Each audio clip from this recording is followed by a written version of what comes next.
Hari ibintu abantu benshi batumva neza mu rukundo.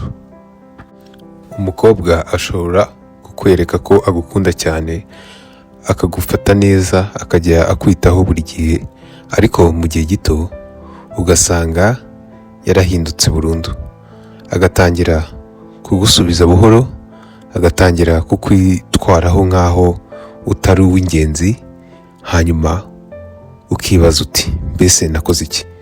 Ariko ukuri ni uko ikibazo atari ikintu waba warakoze, ni ibintu byinshi bito wakomeje gukora utabizi, ariko biragenda byubaka ikintu gitandukanye cyangwa kitari cyiza kuri we cyangwa ishusho. Icy'ingenzi ni iki? Hari ibintu 5 by'ingenzi cyane bituma umukobwa adakomeza kugutekerezaho nk'uko wabitekerezaga, cyangwa bigatuma atakikwiyumvamo. Kandi icya 5 nicyo gikomeye cyane kurusha ibindi byose. Rero urebe iyi video yose kugira ngo utagicikwa, kubera ko abantu benshi bakunda gukora icyo kintu ariko ntibakizi, ariko icyo nicyo cyica byose. Icya mbere, kumwereka ko umukeneye cyane. Ikosa rya mbere ni ukwerekana ko umukobwa umukeneye cyane kurusha uko agukeneye.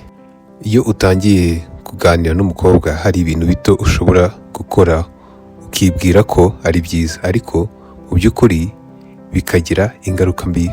Urugero, kumwandikira buri gihe nta mpamvu ifatika, kumuhamagara kenshi cyane, gusubiza ubutumwa bwe ako kanya buri gihe, kumwereka ko buri gihe uba umukeneye cyangwa umukeneye cyane.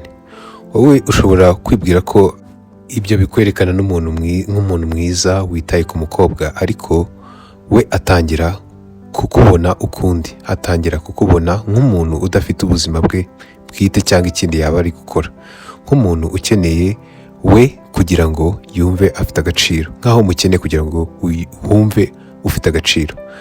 Ariko mu rukundo, iyo umuntu atangiye kukubona nk'ukeneye we cyane, cyangwa aho umukeneye cyane, atangira gutakaza kukwiyumvamo buhoro buhoro. Si uko akwanga, ni uko icyiyumviro cye kuri wowe gihinduka cyangwa kiba kitagihari, cyangwa ibyiyumviro bigeraho bikagenda. Icy'ingenzi, niba umukobwa atangiye kukwitwaraho ukundi, jya wibaza uti ese si uko namwerekaga ko mukeneye cyane kurusha uko nkeneye ubuzima bwanjye, cyangwa kurusha uko naba mfite ibindi nitayeho cyangwa nkora? Icya kabiri ni ukuba umuntu utagira ahagarukira cyangwa utagira imipaka. Ikosa rya kabiri ni ukuba umuntu wemera byose, nta mipaka cyangwa adafite ibyo ahakana, cyangwa aho umuntu atashobora kurenga. Umukobwa yakubwira ati ngwino, ugahita ujya kumureba wiruka.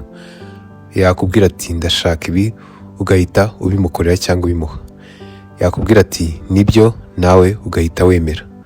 Wowe ushobora kwibwira ko ibyo ari urukundo, ariko mu by'ukuri bituma akubona nk'umuntu utagira imipaka cyangwa w'intege nkeya, umuntu utazi guhagarara cyangwa kwihagararaho, akavuga ati aha ntabwo nabyemera cyangwa ntibishoboka. Mu rukundo abantu bashaka umuntu ufite agaciro, umuntu ufite icyubahiro cye, umuntu uzi kuvuga ngo oya igihe nyacyo. Iyo umukobwa abonye ko wemera byose, atangira kugufata cyangwa gutakaza ubushake bwo gukundana nawe, cyangwa bw'urukundo, cyangwa kugukunda cyane, kuko nta kintu kimutera kumva agukunze cyane cyangwa gituma agukenera cyane. Icy'ingenzi, icyo umukobwa ashaka si umuntu umwemerera byose, ahubwo akeneye umuntu uyobora cyangwa ufata imyanzuro. Icya 3, kutagira ibindi bintu ukora cyangwa ibindi wakabaye ukora bituma umuntu ashaka kuba mu buzima bwawe. Ikosa rya 3 ni ugushyira ubuzima bwawe bwose ku mukobwa. Iyo ubuzima bwawe bwose bushingiye kuri we, cyangwa ibintu byose umwanya wose aba ari we, muri make ntacyo ukora kikunezeza uretse we, nta ntego zawe zihari cyangwa ugira, nta bintu cyangwa ibindi bikurangaza mu buzima. Umukobwa atangira kumva ko hari ikintu kimuremereye, kuko aba yumva ko ari we ubuzima bwawe bwose bushingiyeho. Ariko mu by'ukuri abantu bakunda umuntu ufite ubuzima bwe bwuzuye kandi afite ibintu byiza biri kuba mu buzima bwe. Umuntu ufite intego, inshuti, ibikorwa bye, ibyo yibandaho.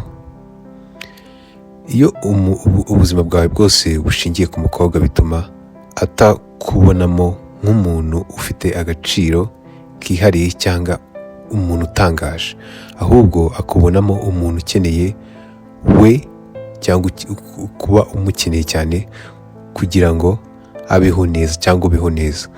Icy'ingenzi, umukobwa ugukunda cyane iyo abonye ko atari we shingiro ry'ubuzima bwawe, ahubwo ari igice cy'ubuzima bwawe, aragukunda cyane kandi akubona n'umugabo w'igitangaza.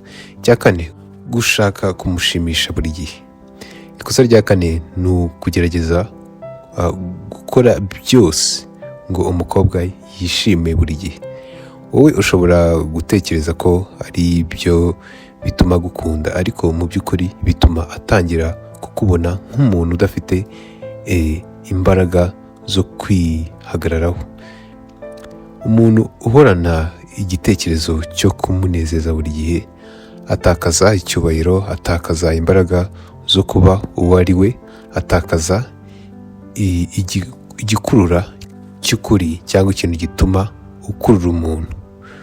Mu rukundo hari ibintu bikurura abantu, ndetse si ugushimisha buri gihe, ni ukugira uburinganire, kuba mwiza ariko ufite imipaka.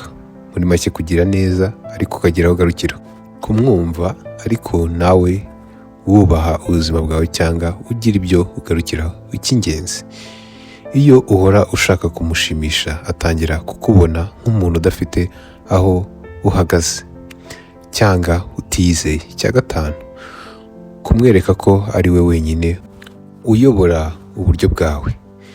Iki ni cyo kintu gikomeye kurusha ibindi byose. Iyo umukobwa amenye ko ari we wenyine utekereza, nta wundi muntu ubona, nta yindi nzira ufite, atangira gutakaza icyubahiro kuri wowe. Kandi icyubahiro nicyo gituma urukundo rugira imbaraga.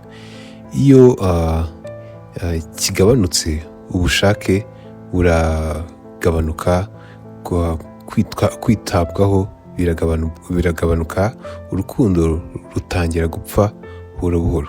Icy'ingenzi, umuntu ugukunda cyane iyo azi ko ufite amahitamo, agufata nk'umuntu w'agaciro. Umwanzuro, noneho ubu ubonye ibintu bitanu byose. Mu magambo make, ibi bintu iyo ubikora kenshi bigeraho bikagenda byica urukundo, ukazaza gusanga umukobwa nta rukundo rukimubamo, kubera ko uhora umukeneye, umushira imbere gusa, nta buzima ufite.